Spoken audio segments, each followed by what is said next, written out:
Assalamualaikum sahabat tercinta, selamat datang kembali di channel Inspirasi Bu Nurul.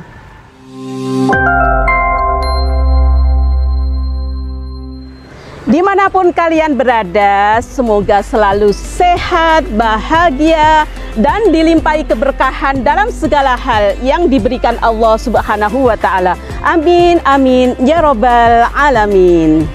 Sahabat, saya mengingatkan diri saya, juga sahabat-sahabat tentunya, untuk kita membekali hari-hari kita dengan Al-Quran.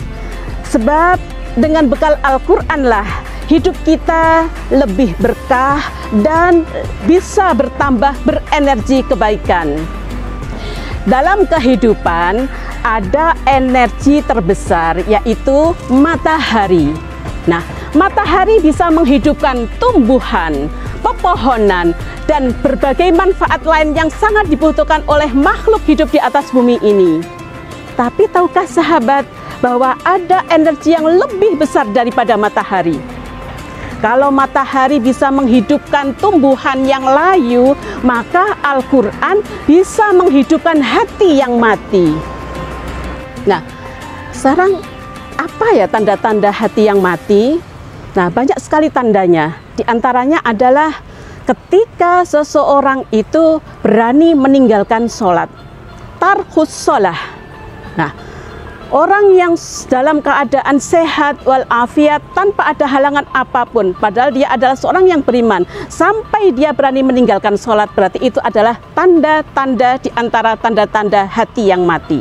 Kemudian yang kedua adalah karhul Quran, yaitu ketika dia meninggalkan Al-Quran, tidak mau membaca Al-Quran, tidak mau menyempatkan diri untuk membaca Al-Quran, dan bahkan dia untuk mengerjakan segala sesuatu dia sanggup, tapi kenapa untuk menyentuh, untuk membaca Al-Quran dia tidak sempat? Dosa apakah gerangan? Astagfirullahaladzim.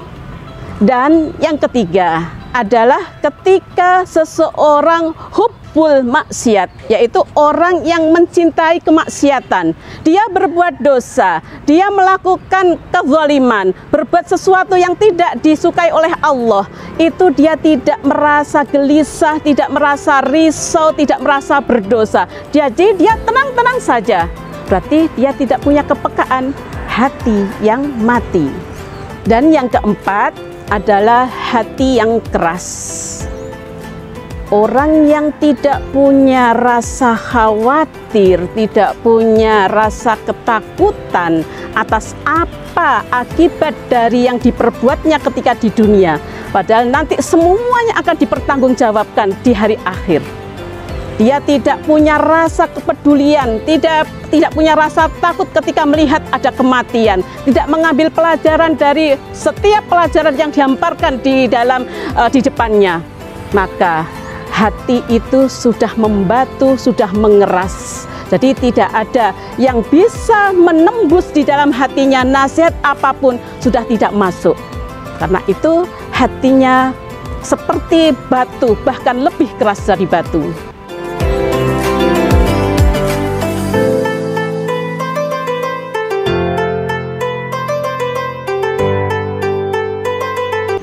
Lantas bagaimana untuk mengatasi hati yang mati ini? Di antaranya adalah satu, taubat sungguh-sungguh, taubatan nasuha. Walladzina jahadu fina lanahdiyannahum subulana. Kalau punya niat yang kuat, kemudian betul-betul kemudian kita lakukan, insya Allah Allah akan senantiasa memberikan jalan. Pertama, taubat sungguh-sungguh. Kemudian yang kedua ada perbanyak zikrullah, perbanyak istighfar, perbanyak untuk kita bersolawat kepada Rasulullah Muhammad sallallahu alaihi wasallam.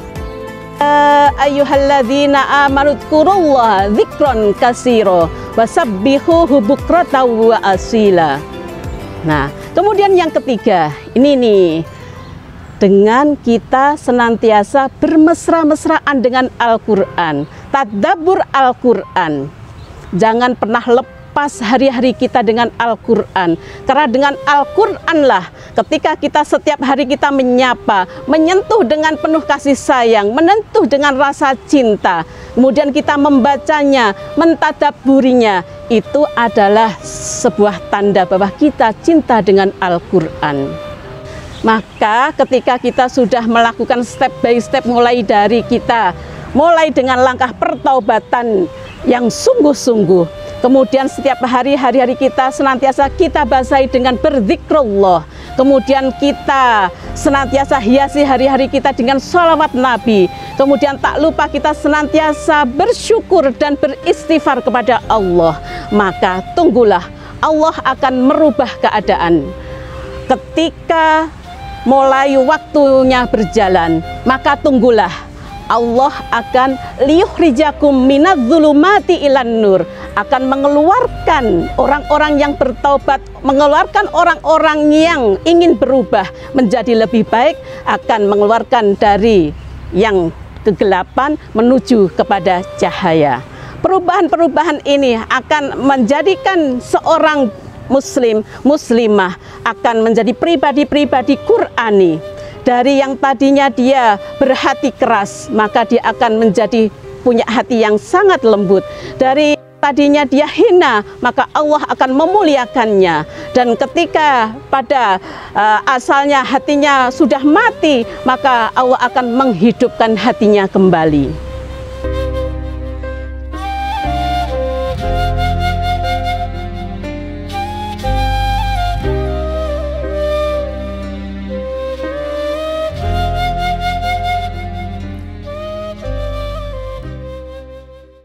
Bismillahirrahmanirrahim.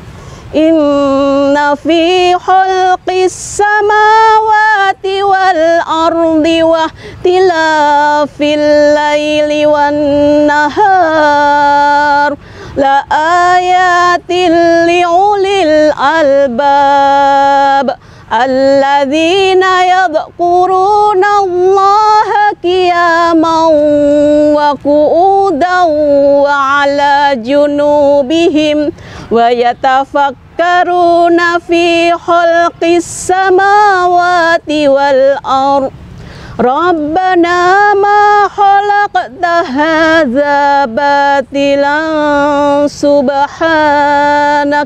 subhanaka fakina azaban nar. Rabbana innaka man tudkhilin nar faqad ahzaitah wa ma lidh-dhalimina min ansar. Rabbana innana sami'na munadiyan yunadi lil iman an aminu bi rabbikum fa amanna.